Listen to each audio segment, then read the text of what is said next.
बस आपका दुकान लेने आ गए हैं। आपका सारा वीडियो एकदम गर्दा कर दिया है हमारे फेसबुक पेज पे और यूट्यूब पे। तो हम सोचे सबसे पहले भैया का आशीर्वाद लेते हैं।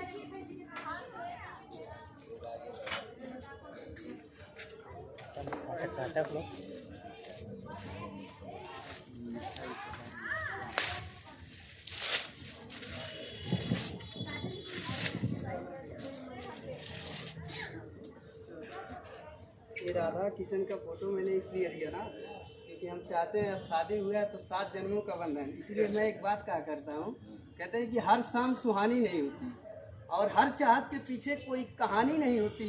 यूं तो असर है इस मोहब्बत की, वरना गोरी राधा भी सांवली श्याम की दीवानी नहीं होती है।